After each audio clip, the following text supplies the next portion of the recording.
lives to take it. The early United States is usually introduced as a story of liberty. Students learn about the Revolution, the Declaration of Independence, the Constitution, and the Bill of Rights as steps toward freedom. And in many ways, they were important.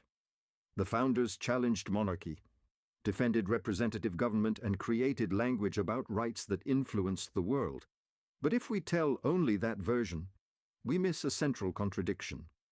While America spoke about liberty, millions of people remained enslaved. The story of Ona Judge forces us to face that contradiction.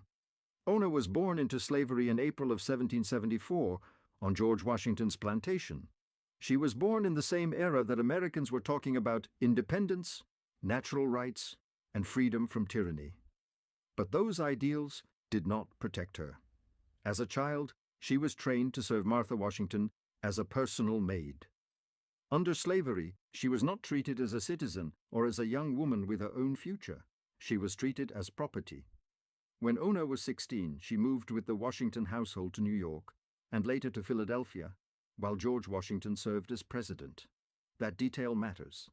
Ona was not far from the center of American power. She was inside it, serving the family of the man called the father of his country.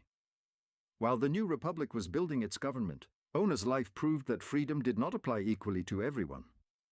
In Philadelphia, Ona encountered a free black community. She saw people who had built lives outside slavery. She learned that freedom was not just an idea written in documents. It was something people fought for, protected, and sometimes claimed for themselves. Then in 1796, Martha Washington announced that Ona would be given to her granddaughter Eliza as a wedding gift. Ona was a human being with fears and hopes, but the system treated her as something that could be transferred from one owner to another. Eliza had a reputation for mistreating enslaved people. So for Ona, this was a threat to her future.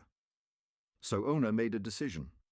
On May 21, 1796, she left the presidential residence and escaped. She boarded a ship to Portsmouth, New Hampshire, and claimed her freedom. If captured, she could be returned to slavery and punished. But staying meant accepting that someone else would control her body, labor, and life. Ona chose the risk of freedom over the certainty of bondage. When Washington discovered that Ona had escaped, he did not let her go. A reward was offered for her capture, and he later tried to use his influence to have her returned without creating a public scandal.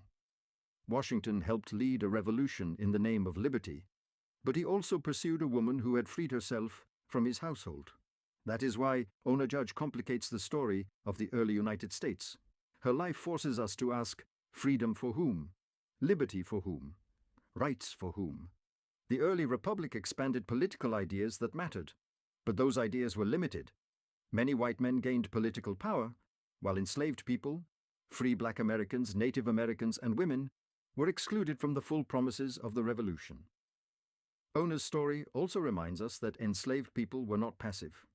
They were not simply waiting for freedom to be handed to them.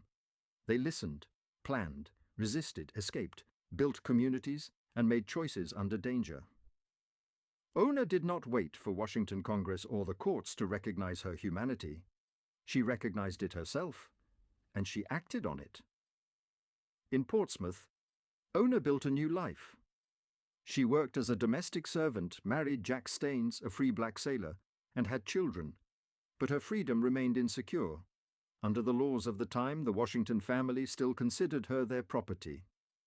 In 1799, Washington sent his nephew to capture her, but Ona was warned in time and remained free. After Washington's death, Ona continued to live as a free woman. Her life was not easy, and freedom did not mean wealth or comfort, but it meant control over her own body and choices.